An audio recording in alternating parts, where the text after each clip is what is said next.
চলো চিকেনটা হয়েই গেছে, এবার রাইসটা করছি। কড়াইতে আমি একটু ঘি দিয়ে দিয়েছি। এবার কাজু বাদাম আর কিশমিশটা আমি ধুয়ে রেখেছিলাম, ভিজিয়ে রেখেছিলাম, আর ভালো করে শুকনো ন্যাকড়ায় সুন্দর করে পুরো ঝরঝরা করে আমি ফুটিয়ে নিয়েছি। এবার সেটাই দিয়ে দিচ্ছি, সেটা হালকা হালকা একটু করে ভেজে নিচ্ছি।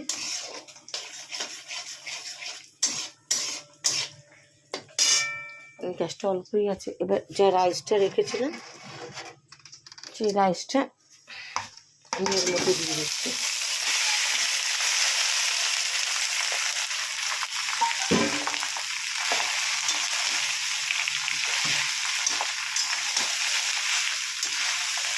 রাইসটা যখন আমি করছিলাম তখনই আমি একটু দিয়ে দিয়েছিলাম, নুনটা দিয়ে দিয়েছিলাম সামান্য। এখন চিনি একটু দিয়ে দেবো।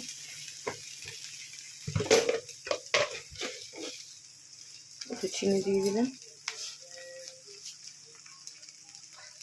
সামান্য একটু এই যে গোলাপ জল, এই গোলাপ জল সামান্য একটু দিয়ে দিচ্ছি, ফ্লেভারটা ভালো লাগে। একদম সাদাই করছি, কেন প্রথমেই আমার হয়তো রান্নার ধার থেকেই বুঝেছো যে বেশি মশলা দিয়ে আমি করি না। তো জাস্ট একটু নাড়িয়ে চাড়িয়ে আর 2 থেকে 4 মিনিট রাখবো, রেখে নামিয়ে দেবো।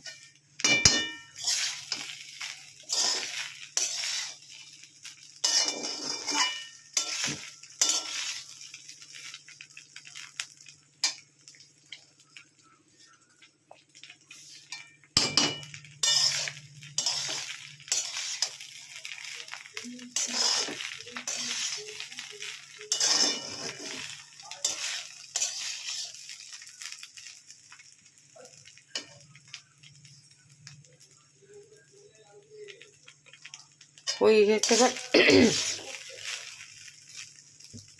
বেশ এই হয়েছে, দেখো কিন্তু কোনো কারো গায়ে কিছু লেগে নেই, ভালোই হয়েছে দেখতে। আর ভালো হোক খারাপ হোক, আমার ছেলে 3 দিনের কোনো চিন্তা নেই, এটাই আমার কাছে বড় ব্যাপার। চলো গুড নাইট, আবার কালকে ট্রেনে ওঠার পর তোমাদের সঙ্গে গল্প হবে, আর অনেক গল্প হবে। টাটা।